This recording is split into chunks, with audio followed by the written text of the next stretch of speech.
أعوذ بالله من الشيطان الرجيم. بسم الله الرحمن الرحيم. اليوم يئس الذين كفروا من دينكم فلا تخشوهم واخشون اليوم أكملت لكم دينكم وأتممت عليكم نعمتي ورضيت لكم الإسلام دينا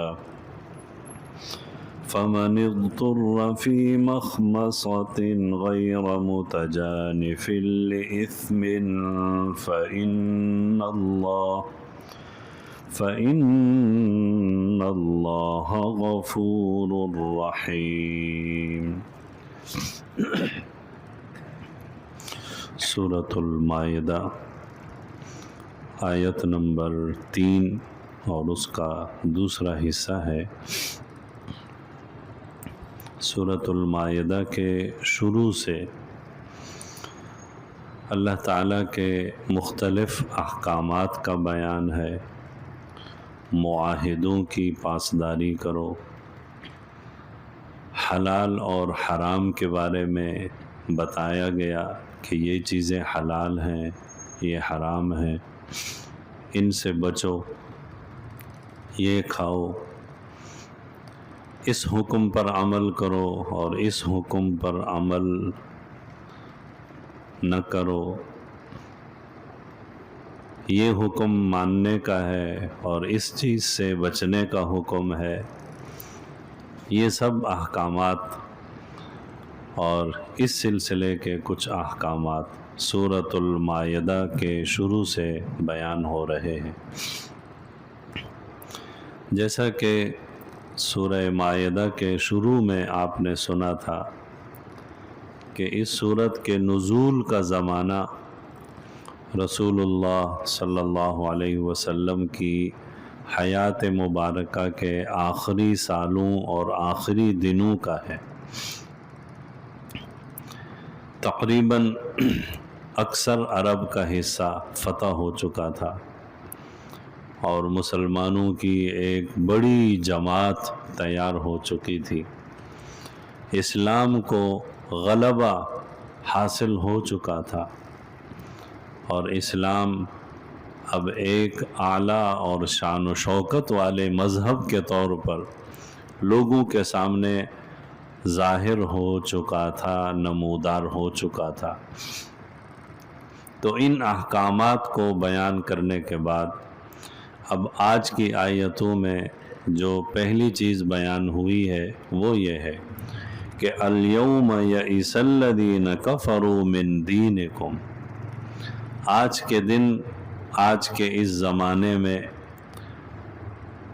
کافر لوگ تمہارے دین کے بارے میں مایوس ہو چکے ہیں. یعنی اب تمہارے دین کو وہ مغلوب نہیں کر سکتے. وہ اس سے مایوس ہو گئے کہ اب یہ دین کبھی بھی مغلوب نہیں ہوگا. لہٰذا اب بہادری کے ساتھ اور بغیر کسی خوف کے اللہ تعالیٰ کے احکامات پر عمل کرو. ایک زمانہ تھا کہ تمہیں اللہ تعالیٰ کے احکامات پر عمل نہیں کرنے دیا جاتا تھا. نماز بھی اعلانیہ نہیں پڑھنے دی جاتی تھی. معاہدات اور حرام حلال یہ چیزیں تو بات کی بات ہے. لیکن اب اسلام غالب ہو چکا ہے اور کافر لوگ اس چیز سے اب مایوس ہو گئے ہیں کہ اب ہمیں دوبارہ کبھی غلبہ ہوگا، اب کافروں کو کبھی غلبہ نہیں ہوگا. حدیث شریف میں رسول اللہ صلی اللہ علیہ وسلم نے ارشاد فرمایا کہ شیطان عرب میں شرک اور بت پرستی ہونے سے مایوس ہو چکا ہے. یعنی اب شیطان مایوس ہو گیا ہے کہ اب عرب میں بت پرستی اور شرک نہیں ہوگا. البتہ شیطان لوگوں کو آپس میں لڑانے اور اس پر ابھارنے سے مایوس نہیں ہوا، یعنی یہ مشن اس کا چلتا رہے گا۔ تو شیطان مایوس ہو گیا، کافر مایوس ہو گئے، تمہارا دین اب غالب ہے، اس لیے بے خوف ہو کر اللہ تعالیٰ کے احکامات پر عمل کرو۔ اس جملے سے اگلا جملہ الیوم اکملت لکم دینکم، آج میں نے تم پر تمہارا دین کامل کر دیا۔ یہ آیت محدثین و مفسرین کی تصریح کے مطابق یوم عرفہ میں عرفات کے دن جب حضور اکرم صلی اللہ علیہ وسلم ظہر اور عصر کی نماز سے فارغ ہو گئے اور وقوف عرفہ فرما رہے تھے، اور آپ کے دائیں بائیں لاکھوں صحابہ اور عاشقان رضی اللہ عنہم، ان کا دائیں بائیں گھیرا تھا، اجتماع تھا۔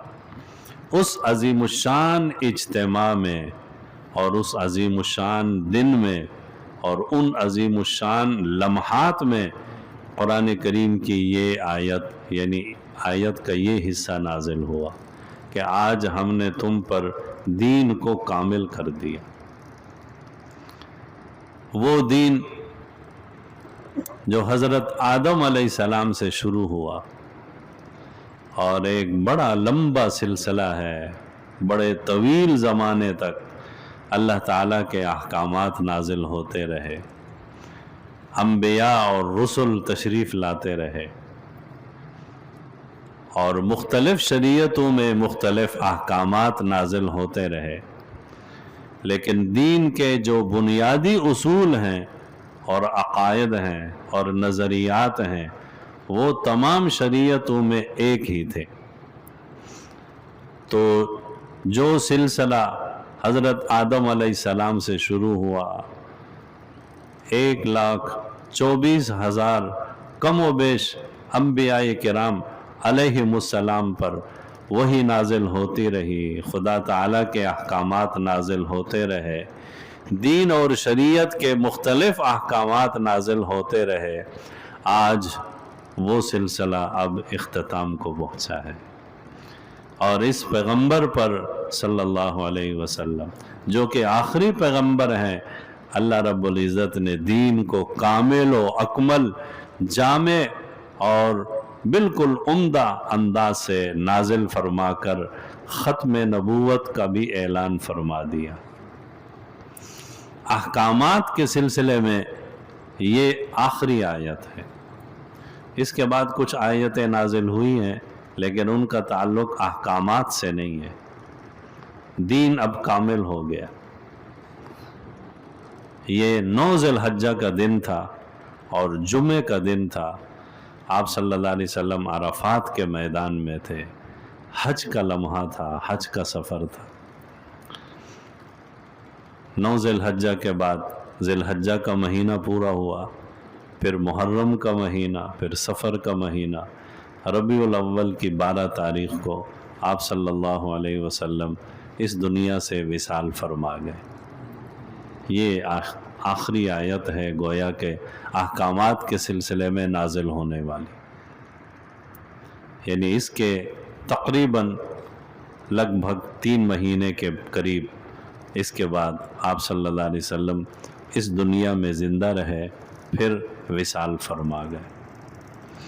تو دین اصول اور قواعد کے اعتبار سے اب کامل ہو گیا، اور جزیات کا بھی ایک بڑا حصہ وہ بھی نازل ہو گیا، اس کی بھی تشریح ہو گئی۔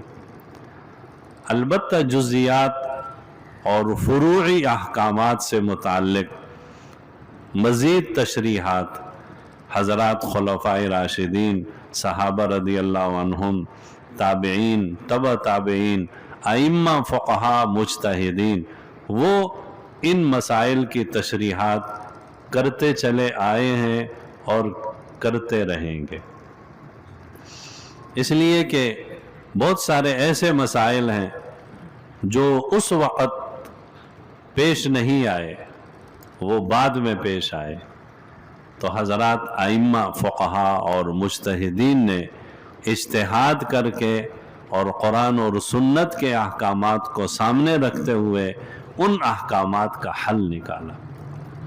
لیکن اصول اور قواعد کے اعتبار سے اب کوئی نئی چیز نازل نہیں ہوگی. نماز آ گئی، نماز فرض ہے. نمازوں کی تعداد کتنی ہے؟ وہ 5 ہے. کچھ نمازیں سنت ہیں، کچھ واجب ہیں، ان کی بھی رکعتوں کی تعداد مقرر ہے. نماز پڑھنے کے اوقات کون سے ہیں، زکوٰۃ کا نصاب کیا ہے اور زکوٰۃ کے احکامات کیا ہیں، زکوٰۃ کا حکم کیا ہے، یہ وہ بنیادی احکامات ہیں جو نازل ہو گئے. اب اس کے بعد اگر کوئی اس طرح کے بنیادی عقائد اور اصول کے سلسلے میں بات چیت کرے گا تو وہ دین نہیں ہوگا، وہ بدعت ہوگا. الیوم اکملت لکم دینکم، کہ دین اپنے اصول اور قواعد کے اعتبار سے مکمل ہو گیا. البتہ ان اصول اور قواعد کی تشریحات وہ بعد میں چلتی رہیں، اور فقہا ائمہ مجتہدین تشریحات کرتے چلے آئے ہیں اور یہ سلسلہ چلتا رہے گا. تو یہ آیت عرفہ میں نازل ہوئی، اور کتنا تاریخ ساز دن تھا اور کتنا مبارک و مقدس لمحہ تھا.